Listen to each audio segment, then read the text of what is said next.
আপনার হাতের ব্যবহৃত মোবাইল ফোনটিতে হয়তো রয়েছে ব্যাংকের অ্যাপ, ব্যক্তিগত ছবি, গোপন চ্যাট আর গুরুত্বপূর্ণ দলিল, কিন্তু সেই ফোনটি এখন নীরবে পরিণত হয়েছে হ্যাকারদের নজরদারির যন্ত্রে। আপনি বুঝে ওঠার আগেই ব্যক্তিগত তথ্য চলে যেতে পারে অপরাধীদের হাতে। ঠিক এমনই ভয়াবহ ঝুঁকির কথা জানিয়ে বিশ্বজুড়ে অ্যান্ড্রয়েড ব্যবহারকারীদের জন্য সতর্ক বার্তা দিয়েছে গুগল।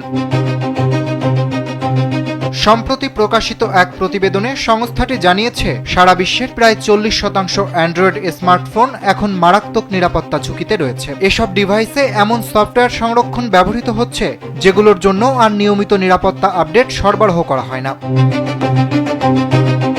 গুগলের হিসাব অনুযায়ী বর্তমানে প্রায় 100 কোটি অ্যান্ড্রয়েড ডিভাইস এমন অপারেটিং সিস্টেমে চলছে, স্যান্ডেলিনা সো রূপচর্চায় আভিজাত্য, যেগুলোর নিরাপত্তা সহায়তা ইতোমধ্যে বন্ধ হয়ে গেছে। এর ফলে এসব ফোন সহজেই ম্যালওয়্যার, স্পাইওয়্যার এবং বিভিন্ন সাইবার হামলার ঝুঁকিতে পড়ছে।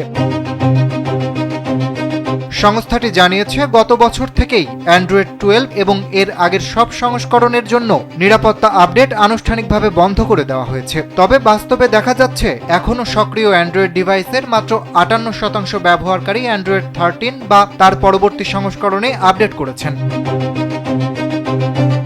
সবচেয়ে নতুন সংস্করণ অ্যান্ড্রয়েড 16 বর্তমানে ব্যবহৃত হচ্ছে মাত্র 7.5% ডিভাইসে। যদিও অ্যান্ড্রয়েড 14 ও 15 ব্যবহারকারীর সংখ্যা যথাক্রমে 17.9 এবং 19.3। এখনও কোটি কোটি ব্যবহারকারী পুরনো ও ঝুঁকিপূর্ণ সংস্করণে নির্ভর করছেন, যা ভবিষ্যতে বড় ধরনের নিরাপত্তা সংকটের আশঙ্কা বাড়াচ্ছে।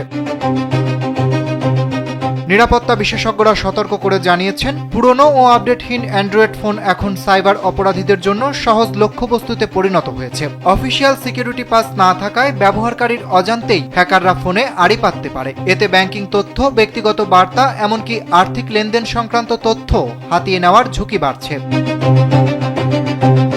এই পরিস্থিতিতে গুগলের পক্ষ থেকে স্পষ্ট পরামর্শ দেওয়া হয়েছে, যেসব ফোনে অ্যান্ড্রয়েড 13 বা তার পরবর্তী সংস্করণ নেই, কিংবা যেসব ডিভাইস আর নিয়মিত নিরাপত্তা আপডেট পাচ্ছে না, সেগুলো দ্রুত নতুন ডিভাইসে আপগ্রেড করা উচিত।